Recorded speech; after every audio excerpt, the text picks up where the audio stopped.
इंसाफ होगा 24 घंटा चैनल के माध्यम से आप देख सकते हैं आज बीजेपी का आंदोलन बिल्डिंग गिरने के ऊपर और सेंट्रल शहर से लेके गांव ग्राम तक आज बहुत सारे बिल्डिंग गिर रहे हैं। इसका जिम्मेदार कौन?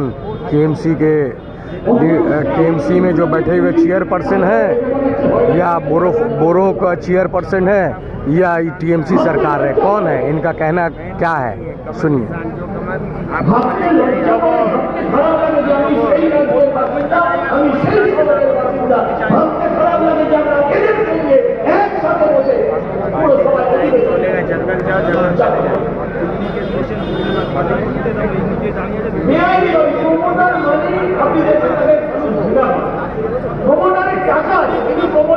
ভালো চোখে দেখে তাকে দায়িত্ব দিতে হয়। আচ্ছা বলুন তো, প্রমোটিং ব্যবসাটাকে খুব খারাপ? একটা মানুষ যদি টাকা নিয়ে বিল্ডিং করে সেই বিল্ডিং যদি মানুষকে রাখে সেটা খারাপ হবে। এই প্রমোটিং ব্যবসাটা খারাপ করে দিয়েছে এই সরকার। কারণ প্রমোটার মানেই বলেছেন এই জায়গাটায় এসছে এই রাজ্য, এই শহর, এই পশ্চিমবঙ্গে এই কারণ প্রমোটার একটা বাড়ি বানাচ্ছে, সে চারতলা বাড়ি পারমিশন সে চারতলা বাড়ি কাউন্সিলর এসে বলেছে 500 টাকা।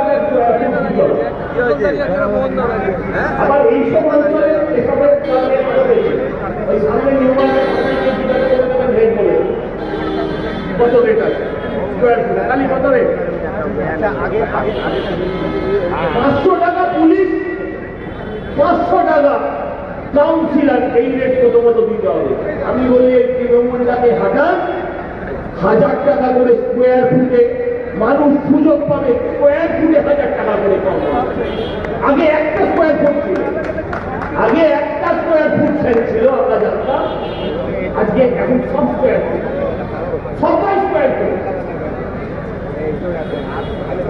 আপনারা ভেবে বলুন, একটা চারতলা বাড়ির পারমিশন পেল, একটা লোক চারতলা বাড়ি তৈরি করল, এদের চাপে সে এই টাকাটা কাউন্সিলরের ডিমান্ড আর পুলিশের ডিমান্ড ফুলফিল করার জন্য সে লোকটা বললো তাহলে আমি আবার এর উপরে আরেকটা করবো, তারপর লোককে বাছাই করবে।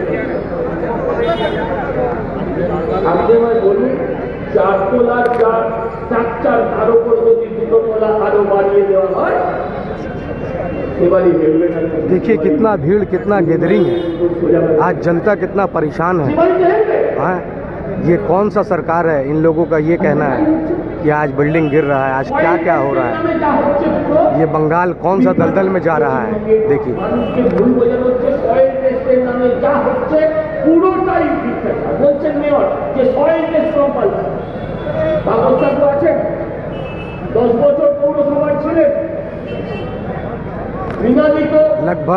लगभग 5 से 10 हजार लोगों का भीड़ है। পুরসভায় দিল, কলকাতা পুরসভায় সয়েল টেস্ট কম্পালসারি ছিল। আজকে কলকাতা পুরসভার বিল্ডিং গুলো কেন হয়েছে তার দায়িত্ব মেয়রকে দিতে হবে, অন্য কেউ না।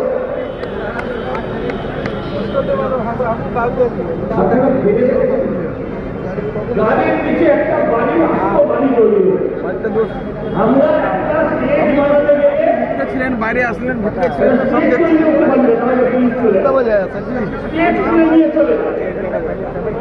একটা 5 তলা আস্ত বাড়ি, মেয়রের বাড়ি, মেয়র সেখানকার বিধায়ক, ওই কাউন্সিলর আবার পুরসভায় বেশি আসে না, ওটা দরকার পড়ে না। ওই কাউন্সিলর যে গাড়িটা চলে আছে সেই গাড়িটার দাম নাকি 6 কোটি টাকা আছে, 3 বাড়ি। তুমি স্কুটি চালা রে, আপনারা ভাবতে পারেন একটা কাউন্সিলর যার বাবা হয়তো আগে পেন্সিলার ছিল, পেন্সিলার মানে যারা ঠাক্কা লিখত আগে ছোটবেলায় আমরা অনেক দেখতাম পাড়ার মনে মনে, এখন ওই বেআইনি শাকটা উঠে গেছে, এখন সরকার ডিআই লটারিং নামে সরকারি শাকটা এনে এই বাপ ঠাকুর যারা পেন্সিলার ছিল, আজকে এরা কাউন্সিলর ওই অস্টিন মার্টিন চড়ে বেড়াচ্ছে, মানুষ চাপা পড়ে মারা যাচ্ছে, সেখানে কিন্তু হিন্দু মুসলমান নেই। আর বিরোধী কাউন্সিলর হিসেবে যখন আমি সেখানে পৌঁছেছিলাম তখন এই মেয়রের বাহিনী আর ওখানকার কাউন্সিলরের বাহিনী আমাদের মতন যারা প্রতিবাদী তাদেরকে তাড়া করে, তাদেরকে মারতে না পারলে সেদিন সাংবাদিকদের উপর চড়া হয়েছে। ভুলে যাবেন না। এই আগামী কয়েকদিনের মধ্যে রোড সেফটি উইক, আমি মাননীয় মেয়রকে বলবো রোড সেফটি উইকের পরে একটা হোম সেফটি উইক করে, যে বাড়িতে থাকলে 24 ঘন্টা হেলমেট করে থাকা না হবে। আরে ছাদ থাক না থাক, মাথাটাকে তো রাখতে হবে, মাথার উপর ছাদ না থাকে কিন্তু মাথাকে তো রাখতে হবে। আজকে এই জায়গায় এসে দাঁড়িয়েছে নতুন বিল্ডিং আইন, নতুন বিল্ডিং আইন কোথা দিয়ে পাস হলো, কেমন ভাবে পাস হলো, কোন হাউসে পাস হলো আমরা জানি, কিন্তু নতুন বিল্ডিং আইনে দেখতে পাই যে এক কাঠা জমির উপরে 4 তলা পারমিশন দিয়ে দিই। রিকনস্ট্রাকশন আজকের দিনের নতুন নাটক। রিকনস্ট্রাকশন মানে কি? আগে হচ্ছে বাড়িগুলো করতে গেলে কলকাতা শহরে গায়ে গায়ে বাড়ি আছে, তাই একটা ছাদ দিতে বলছে, এখন আর ছাদ দিতে হবে না, তুমি রিকনস্ট্রাকশনে করো। রিকনস্ট্রাকশন কি? তুমি একদিকের দেয়াল রেখে দিয়ে পুরো বাড়িটাকে ভেঙে ফেলে তুমি নতুন করে তৈরি করে নতুন প্ল্যান, রিকনস্ট্রাকশন প্ল্যান হয়ে গেল। তাতে 4 তলা 5 তলা উঠে যাবে। আমি প্রশ্ন করতে চাই, এই সরকারের বয়স 13 বছর বা 14 বছর, এই পুরসভার বয়স 2010 থেকে আর 2025 হয়েছে 15 বছর, মাঝখানে 5 বছর বাদ দিলে তার আগে আবার 5 বছর সুব্রত মুখার্জি।